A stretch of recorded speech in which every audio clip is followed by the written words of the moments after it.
Let's paint a card together that I have no idea how to paint.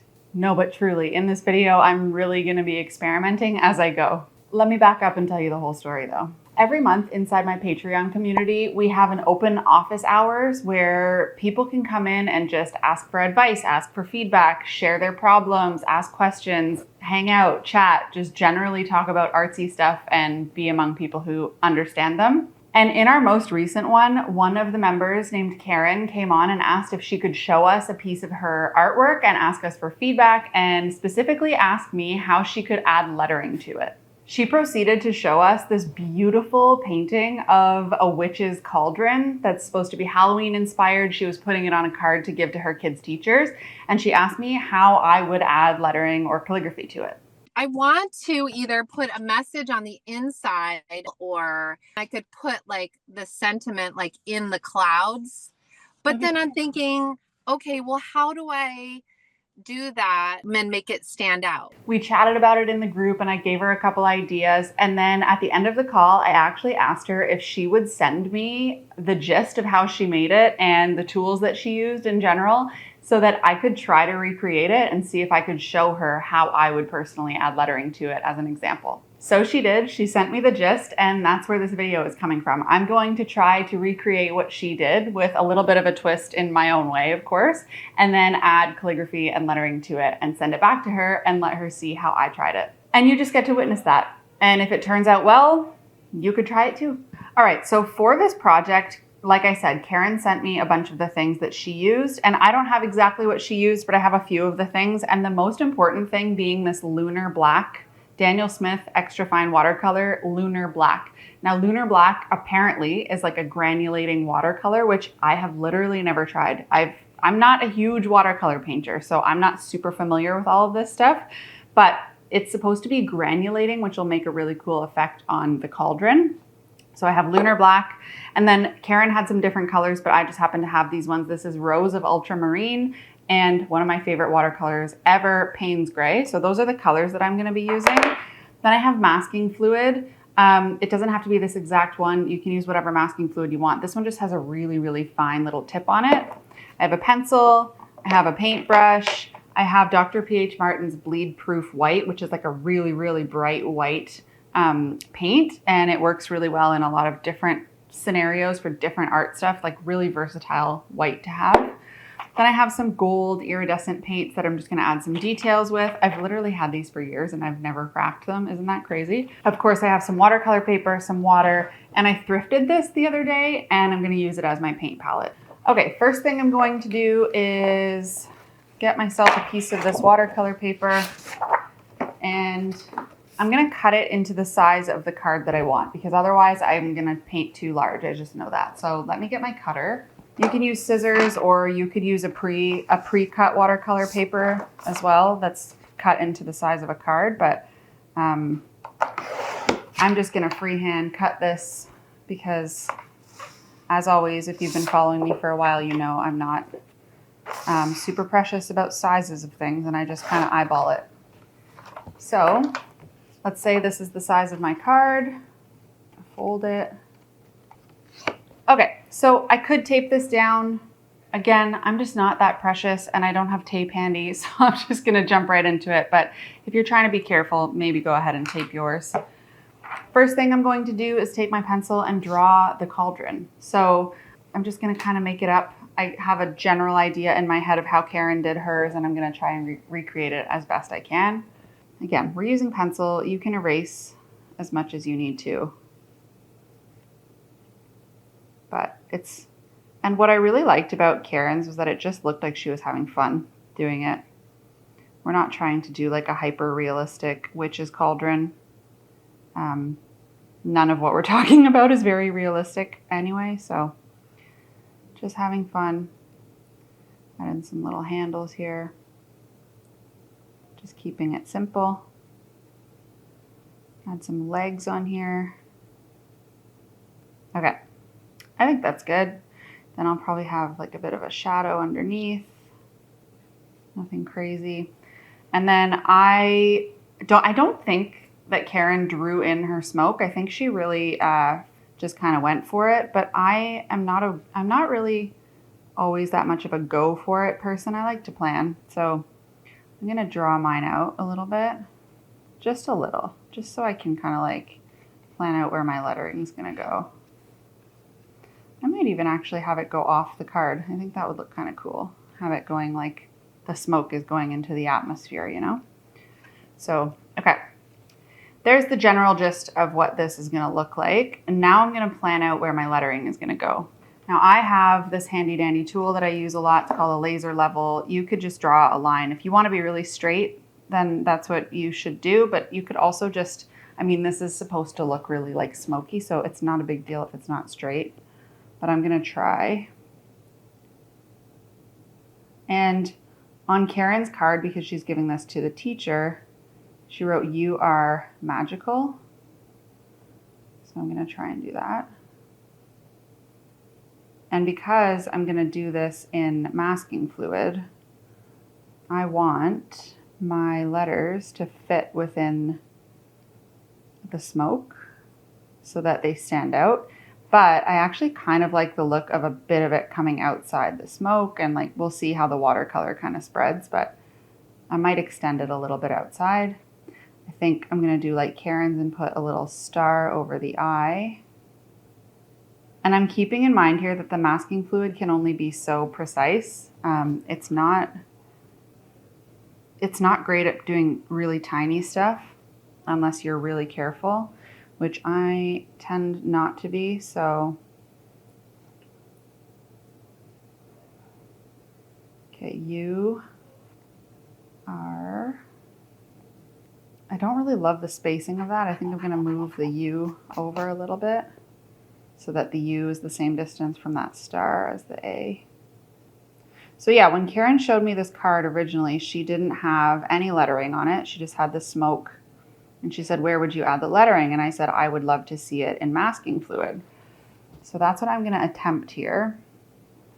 And I'm noticing now that like if I have all of this coming over here, I kind of think the smoke should come farther out here, and maybe that means it comes closer on this side, and that would make it look more centered. So I'm going to use that as my kind of general and then see how it spreads and see what happens, because like I said, I'm not a huge watercolor painter. So let's see what happens. So now I'm going to put some paint in my palette, and I am just using, I mean, Karen said she used lunar black and she used, I think she said indigo. I don't have indigo. And I also think that it would look really cool to put some pink in it. So I'm going to mix lunar black, Payne's gray, and this ultramarine, rose of ultramarine color. But I mean, this would look cool with whatever colors you want, because a witch's potion really would be whatever. You know what? Let's just jump in. So lots of water. And oh, no, what am I thinking? I have to do the masking fluid before I can paint. Okay, so like I said, this masking fluid is hard to use. So I actually am gonna grab a piece of scrap watercolor paper and do a couple practice lines, because this stuff comes out really fast and it goes on really thick, and you can remove it, but it's kind of a pain. So it's kind of nice to practice first. I'm like barely pushing on this thing. And I find if you do it on a side angle like this, it tends to be less flowy than if you go up and down, which is helpful when you're trying to do really small stuff. So doing really, really fine lines with this requires you to barely even squeeze at all, or else it comes out really fast.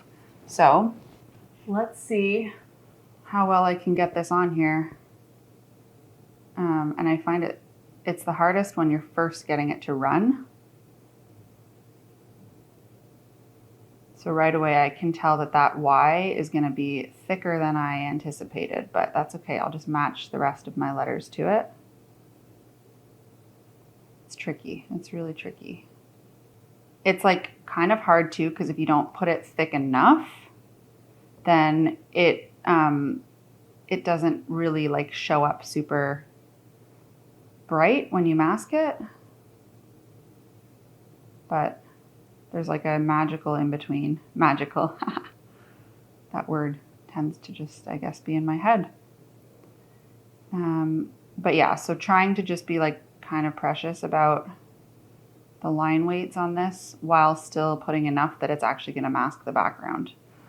Okay, so now let me do a little bit of, I don't like how far out I brought that flourish on the M, so I'm going to shorten it a little. And I am trying to do kind of like a calligraphy style here with a downstroke and an upstroke, so some parts are going to be a little thicker, but it is really hard to do with masking fluid. So if you're struggling, it might make it easier to just do all one thickness of your letters for this project.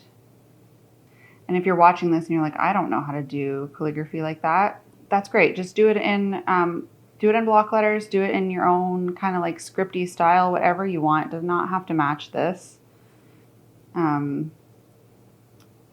It can be anything. Any kind of lettering will look cool when it's masked like this. But if you do want to learn calligraphy, I'm your gal. Happy to teach you. Got a free course. Okay. So just trying to like smooth out the edges as much as I can on this too, because whatever's masked is going to show up when you peel it off at the end. So kind of trying to perfect it. And you want to do it as you go while it's wet, because if I were to go back to this M now, it's already started to dry and it gets a little bit like gummy. It's literally what masking fluid is for. So you want to do it fairly quickly. There we go. Okay, there's my masking fluid, and I can't paint over that until it's totally dry. So we need to give it a minute. So I'm going to let that dry and come back when it's ready. Okay, my masking fluid is not totally dry, but I'm gonna start with the cauldron anyway. And by the time I'm done with the cauldron, it should be dry. So I've got my paint, got my paintbrush. I'm using a size 6 paintbrush, round paintbrush. It really, honestly, it's gonna be what it's gonna be because you can have different tools than me, but in general, round brushes work really well for watercolor. So I'm just adding a bunch of this lunar black and a bunch of water to my brush.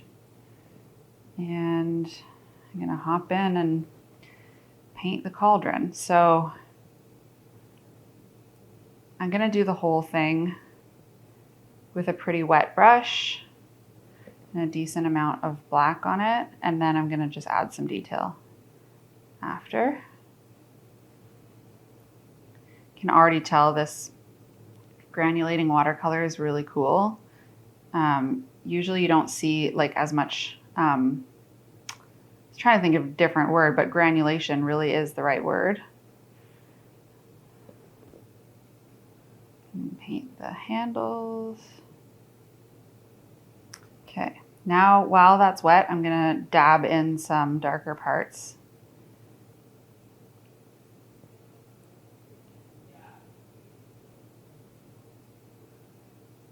Not trying to overthink this too much because Karen told me that the paint really does the work, this granulating paint. And I think I see what she means. So I'm just gonna have fun with it and see what happens. And with watercolor, you can always layer in some more afterwards. So we'll see. Okay, and I'm gonna paint the rim too. And I am gonna paint inside the cauldron and behind where the smoke will be, but with a lot of water. So I'm just gonna kind of let the paint seep into there. And then I'll go back and darken the rim of the cauldron after. But I want a little bit of the black to be inside the cauldron because the inside of the cauldron would be black. I'm just trying to make it a little lighter than the rest. And I think even while I'm here, I'm going to add a little more black spots in here and let it do its magic.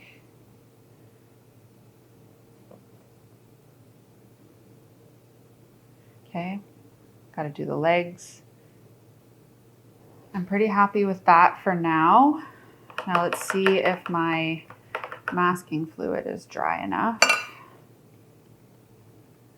Yeah, I think it is. Okay, so let's hop in with the color now. And I think I'm really just gonna kind of go wild. We'll see what happens. So I'm gonna start with my Payne's Gray, again with a lot of water. So I'm gonna try and do like a pretty wet on wet or wet on dry concept here. So that means that my paint is wet and my paper is dry. And I'm just gonna add in, adding lots of water, just kind of going crazy and letting it spread the way it does. A little more paint, dabbing in random spots.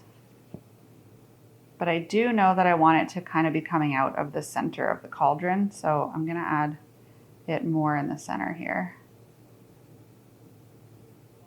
and let it kind of come out in like the way smoke would, you know, the way it spreads. Okay, so there's my first layer of blue.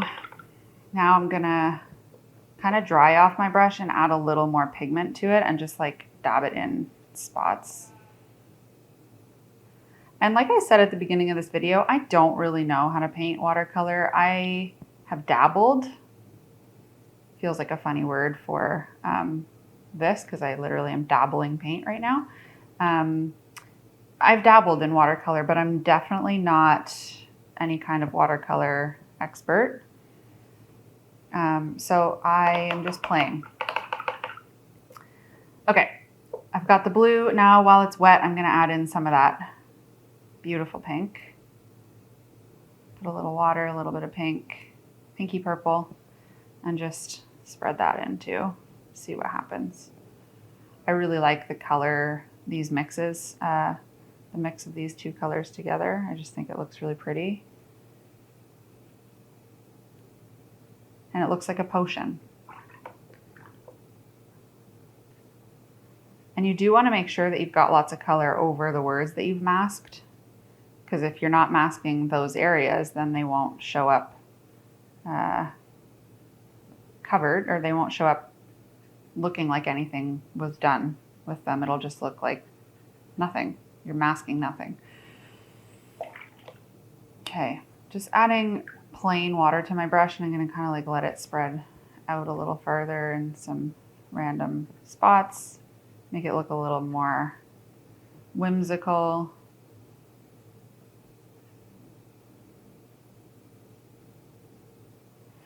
And then one thing that Karen did that I thought was really cool was she put a little bit of the color on her brush, and she did some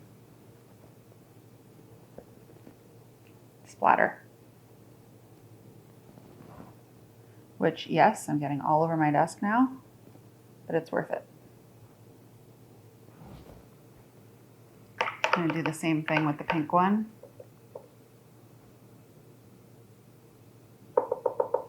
Just a little bit.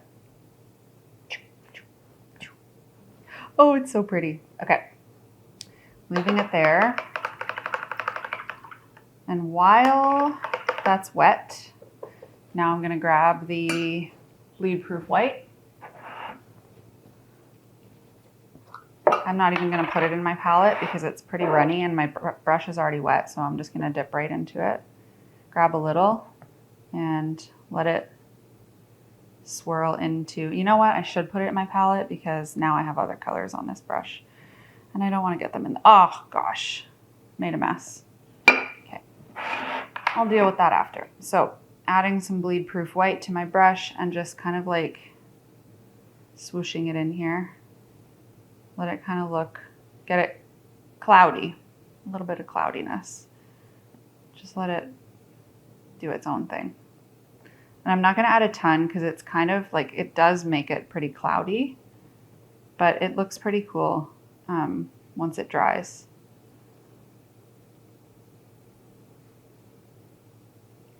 Okay. Happy with that for now. And I still have to do my shadow, which I'm going to do. I'm going to kind of like mix these pink and Payne's gray colors together and use them as the shadow. This is what Karen did too.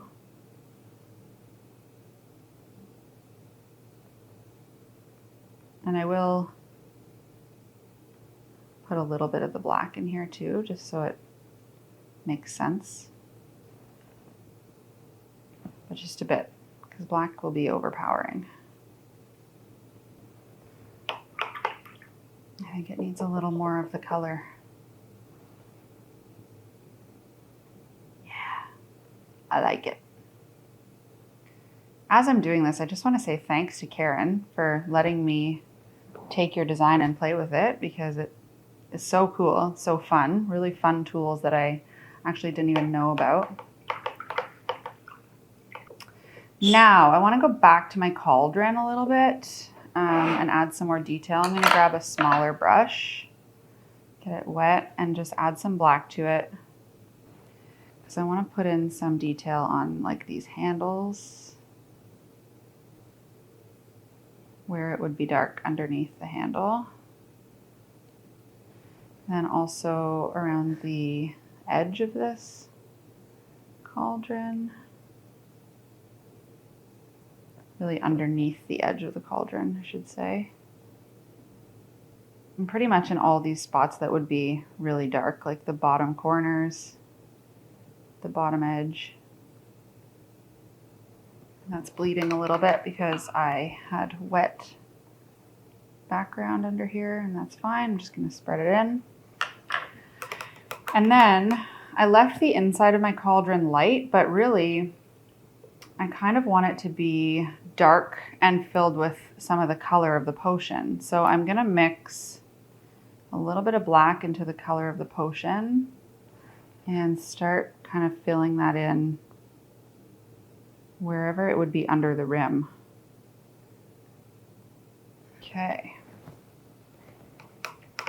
Now with this small brush, I'm also going to take a little bit of the bleed proof white and add some lighter details in there. Maybe on the side of this handle a little bit.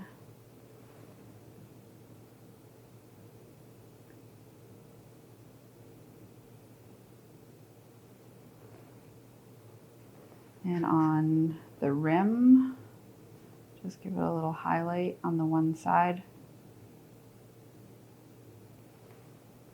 Maybe at the back here too. And maybe there's a little highlight on the side of the bowl. I don't really love that, so I'm just gonna spread it in with my brush. I'm feeling pretty happy with this. Maybe a tiny little white highlight on the legs, just a little bit. Okay. Now the last thing that Karen did, which was super cool. Actually, you know what? This needs a little more darkness to it, I think. I'm gonna add a bunch of water to my brush and a little more of my dark Payne's gray and just dab it in. I hope this doesn't wreck it. Just needs a little more oomph.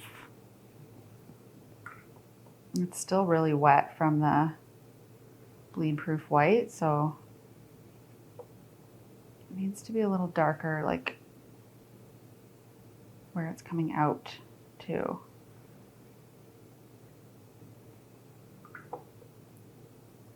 Just layers and layers of color, I think, always look good in watercolor, but I don't want to overdo it too much.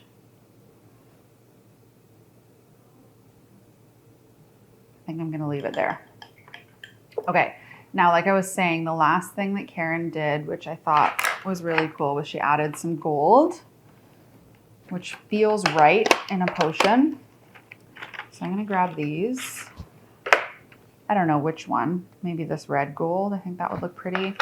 And she put some specks and a little moon, which was gorgeous. So I'm gonna copy that because we're trying to do Karen's design here.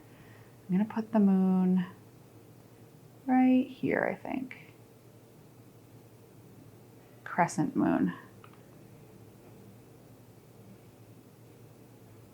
And it is going to bleed into the paint a little because it's still wet, but that's kind of the magic of it. There's that word again, magic. Okay, there's the moon. Now I'm going to add a bunch of it to my brush and do some flecks.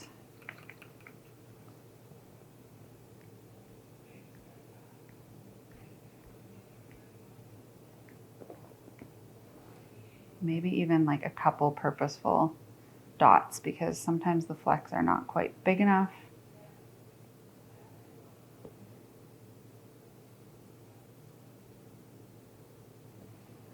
Oh gosh, this is so pretty. Karen, what a beautiful design you've created here. Okay, I think I'm calling it. I think that's enough. So I'm going to let this dry. I'm going to clean off my desk. I'm going to clean up my water and my palette. And hopefully by the time I come back, the masking fluid will be, or the paint will be dry over the masking fluid and we can peel off the masking fluid carefully. That's the scary part. Okay, I think this is pretty much dry. The only spot that I can see that's still wet-ish is here, and that's not near my masking fluid. So I'm going to be impatient and just go ahead and do it. Now, when you're removing masking fluid, you want to be careful because if you pull too much or if some places are a little bit stuck, they might rip and kind of ruin your design. So there's a couple things. This is a remover for masking fluid. Well, it's not necessarily for masking fluid, but it's like a gummy thing and you can use it to pick it up. You want to be careful with it because it kind of is like an eraser a little bit and it can it'll catch things and pull them up. So if you're using it with watercolor, it's a little sketchy. I'm going to try and do it really carefully, or I might actually just use my X-Acto knife and be a little more precise with it. And you can see as I start pulling on the masking fluid, whatever was underneath is going to come out really bright white. So you can start doing it like that. If you get a good little spot like this, you can also pull it with your fingers, which is really satisfying, and it'll pull what it can before it kind of snaps and then you have to restart. But if you can get like a long pull like that, it's really good because then you don't have to rub it as much to pick it up. Okay, so there's my first little part, which looks so good. Let's see if I can just get the rest with my finger and not have to use the tool.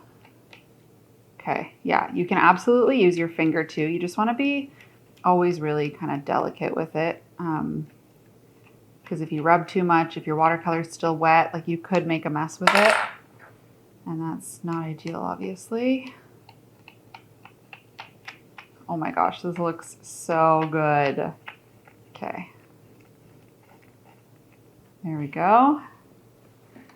Cute so far. Let's get this little star off next. I love that. And then these parts, they're like the most delicate.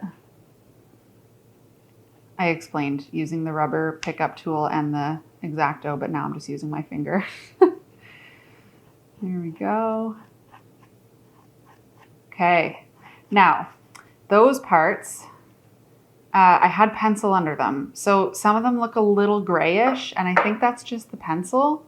So I'm gonna try and find a really small eraser and see if I can just really carefully go in there and erase that and make it brighter white. Okay, I think the smallest eraser I have is this little replacement one for the Blackwing pencils, and I think it's gonna work. Just wanna be really careful with it because I don't wanna smudge the watercolor. But yeah, it's definitely making it brighter. The other thing too is if ever your masking fluid didn't work and this paint leaked through and it's not as white as you want it, you could go through again with that bleed proof white and with a white paintbrush and touch it up if you want to make it brighter, but then you're basically painting the letters. And I mean, the goal was just to do it with masking fluid here. So, and this is why when you do pencil before watercolor, you do it really gently so that you don't have to go through and do this after, but it's okay. It's working. there we have it. Super cute. So if you look closely, the edges of this are actually a little bit choppy, which is kind of perfect for the like vibe of this card. I love it so much. Honestly, Karen, the design is bomb. It's so good. I love the design of this card. I think it's so fun. Hopefully, Karen, if you're watching this, this is helpful for you to see where I would put the lettering and how I would do it. You could totally go over this without doing masking fluid. You could totally take your bleed proof white and just do that with a brush. But it feels a little scarier to do that over top of a painting, and sometimes it's not quite as opaque. So I just think this looks really cool. It looks like it's part of the smoke, and I love it. So hopefully you like it. Hopefully this was helpful.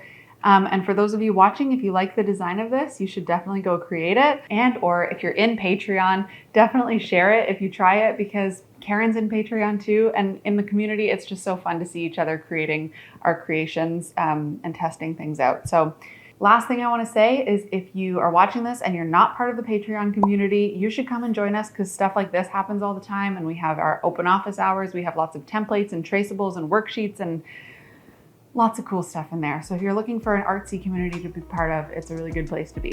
But I'm going to leave it there for now. Thanks again to Karen for submitting this project, and I had so much fun with it. I hope you guys did too. I'm going to link you to another video that I think you're going to like next, and I'll see you over there.